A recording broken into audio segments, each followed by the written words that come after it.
तो आज हम बात करेंगे एक ऐसे रहस्य के बारे में जिसने सदियों से लोगों को डरा कर रख रखा है। मैं बात करूंगा कि एक औरत डायन कैसे बनती है और डायन का असली इतिहास क्या है। भारत की प्राचीन लोक कथाओं और पुराणों में डायन का जिक्र बार बार मिलता है। माना जाता था कि कोई स्त्री अगर अकाल मृत्यु का शिकार हो जाए, जैसे प्रसव के समय मौत या किसी अन्यायपूर्ण हत्या से, तो उसकी आत्मा अशांति नहीं पाती। ऐसी आत्माएं बदले की भावना से डायन बन जाती हैं। कई क्षेत्रों में ये भी माना जाता है कि काली विद्या, ब्लैक मैजिक या तांत्रिक क्रिया से भी कोई स्त्री डायन बन सकती है। यूरोप में इन्हें विच कहा गया है, वहीं भारत में इन्हें चुड़ैल या डायन। लोक कथाओं के अनुसार डायन का शरीर बहुत ही विचित्र माना गया है। लंबे खुले बाल, पैरों के पंजे उल्टे, चेहरा आधा सुंदर आधा भयानक। रात में इन्हें छतों पर चलते हुए, पेड़ों पर बैठते हुए शमशान घाटों में देखा जाता है। कई कहानियों में कहा गया कि डायन जवानों की ऊर्जा चूस लेती है और उन्हें कमजोर कर देती है। राजस्थान और मध्य प्रदेश में आज भी डायन की कहानियां सुनाई जाती हैं। गाँव में कहा जाता था कि अगर किसी औरत पर डायन होने का शक हो जाए तो उसे समाज से अलग कर दिया जाता। यूरोप में भी विच हंटिंग यानी कि डायन शिकार होता था, जहाँ महिलाओं को डायन बताकर मार दिया जाता था। भारत में यही मान्यता थी कि डायन घर के छोटे बच्चों और नवविवाहित पुरुषों पर हमला करती है। वैज्ञानिक नजरिए से देखें तो डायन एक लोक कथा और अंधविश्वास है। कई बार किसी महिला की मानसिक बीमारी जैसे कि डिप्रेशन या कोई तकलीफ के रूप को डायन का रूप मान लिया जाता था। लेकिन आज भी ग्रामीण इलाकों में लोग मानते हैं कि डायन सच में होती है। डर और समाज का दबाव इतना ज्यादा होता था कि कई निर्दोष औरतों को डायन कहकर सताया गया। बचपन से सुनाई जाने वाली कहानियां, रात का अंधेरा, शमशान का सन्नाटा, ये सब डायन की छवि को और भी भयानक बना देता है। फिल्मों, धारावाहिकों और कहानियों ने इस डर को और गहराई दी। लोगों का मानना है कि चाहे विज्ञान कुछ भी कहे, लेकिन जहाँ डर है वहाँ डायन की कल्पना हो या हकीकत है तो और जीवित रहेगी। पर मेरा यहाँ पर कुछ और मानना है। भारत ही नहीं बल्कि विदेश में भी विच यानी कि डायन को देखा गया और यहाँ तक कि विदेशों में यानी कि वेस्टर्न वर्ल्ड में विच हंटिंग हुआ करती थी। भारत में इसको चुड़ैल या फिर डायन कहा जाता है। तो चलिए जान लेते हैं एक छोटे से किस्से को जो अभी फिलहाल हमारे एक साथी के साथ हुआ और उसने हमारे साथ शेयर करा। बस उसने अपना नाम वगैरह शेयर करने के लिए नहीं बोला है, तो हम इस कैरेक्टर का नाम रख देते हैं अतुल। तो अतुल का पिछले दिनों जन्मदिन था, तो उसने सोचा कि मैं अपना जन्मदिन पहाड़ों पे बनाऊंगा।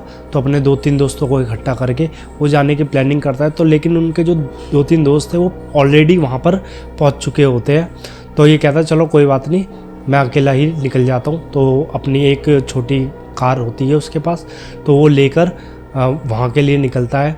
जगह जो उसने मेरे को बताई तो वो थी मनाली। तो मनाली जाते वक्त उसके साथ ऐसा हुआ जो उसने कभी नहीं सोचा था। दरअसल रात का समय था और वो गाड़ी चला रहा था। गाड़ी चलाते चलाते उसको सामने से एक औरत नज़र आती है जो उसको हाथ देकर रोकती है। तो वो गाड़ी के अंदर से बैठकर देख रहा होता है कि उस औरत के गले में काफ़ी सारे लंबे बाल जो है वो जा रहे हैं। जब वो सामने पेड़ की तरफ देखता है तो एक औरत उन बालों को खींच रही होती है, जैसे कि उस औरत ने उसको बांध रखा हो और उसको ऐसे खींच रही है। वो बिना गाड़ी को रोके लेफ्ट साइड को मोड़ देता है और लेफ्ट साइड में मतलब रोड था काफ़ी लंबा, चौराहे पर की ये बात थी, और वो मोड़कर सीधा भगा देता है उस गाड़ी को। बाद में जब मनाली पहुंचता है तब जाके उसको समझ में आता है, लोगों से जैसे वो शेयर करता है कि वो एक चुड़ैल थी, डायन थी, जिसने उस औरत को, जो भी आत्मा थी उसको पकड़ रखा था और कैद कर रही थी।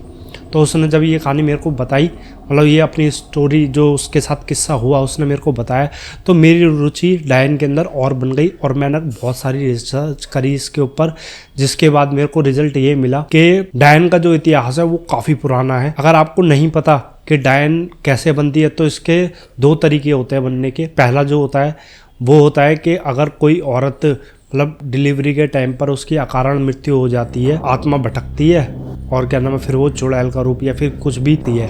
और दूसरा तरीका इसका बताया मुझे कि काली माता की तपस्या करी जाती है इसमें और काफ़ी ज़्यादा मतलब रिचुअल प्रैक्टिस करी जाती हैं। उसके बाद ये जो शक्ति होती है वो उन औरत को मिल जाती है। इसका मकसद क्या है इसके पीछे, जब मैं और ज़्यादा गहराई में गया तब जाके मुझे समझ में आया। मतलब होती तो आत्मा, ये देखो कभी ना किसी ने तो आत्मा ने शरीर धारण करा ही होगा, है ना। आपके और हमारी तरह ही वो मतलब नॉर्मल इंसान थे। मरने के बाद अधूरी इच्छा होगी जो पूरी नहीं हुई होती है पूरा करने की, या फिर कोई सताई हुई होती है बदला लेने के लिए करती हो। लेकिन एक डायन का किस्सा बिल्कुल अलग होता है। डायन जो होती है आत्माओं को पकड़ती है, उनको बंदी बनाकर रखती है, हजारों सालों तक उनसे काम करवाया जाता है। मतलब जो भी डायन की इच्छा होती है वो उन आत्माओं से कराया जाता है।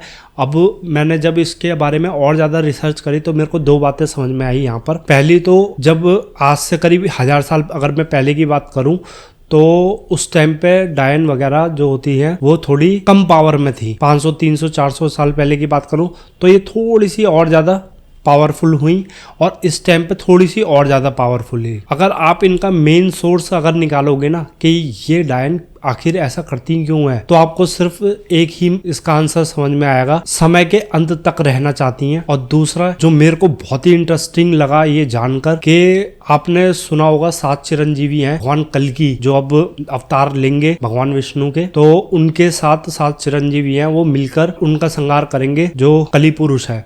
अब कली पुरुष कौन है? जो लोगों के दिमाग में बैठकर लोगों को मति भ्रष्ट करता है जिनकी और उल्टे सीधे काम करवाता है, वो सबसे ज्यादा पावरफुल है ऐसा हमें बताया गया। असल में डायन जो है वो कली पुरुष के लिए ही काम करती है और ये यूट्यूब की हिस्ट्री में पहली बार मुझे ऐसी कोई वीडियो नहीं दिखी जिसमें किसी ने ये बताया हो कि डायन कली पुरुष के लिए काम करती है।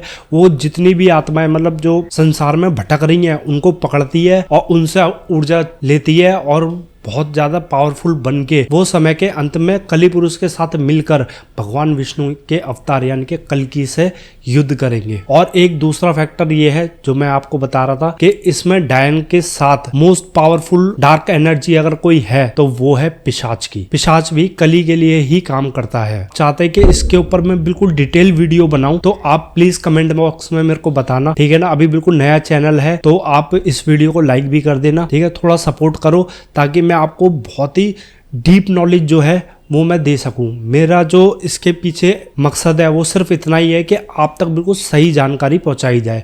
जैसा कि मैंने YouTube पे काफी लोगों को देख रहा हूं जो मुंह में आता है वो बोल देते हैं। बेड अगर कोई दे बैठने के लिए तो उसकी चादर हिलाकर देखना और तब बैठना। किचन के जितनी भी चीजें हैं जैसे कि लौंग, इलायची और नींबू, मिर्च, पता नहीं क्या क्या टोटका बता रहे हैं यार, बल्कि ऐसा कुछ भी नहीं है।